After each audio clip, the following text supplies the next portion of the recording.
దేవతలారా రండి, మీ దీవెనలందించండి. నోచిన నోములు పండించే నా తోడును పంపించండి.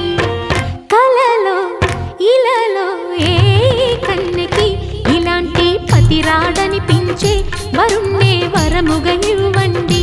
కని విని ఎరుగని వేడుకతో వివాహం జరిపించాలండి. కలలో ఇలలో ఏ కన్నెకి ఇలాంటి పతి రాడనిపించే వరుణ్ణే వరముగా ఇవ్వండి. కని విని ఎరుగని వేడుకతో వివాహం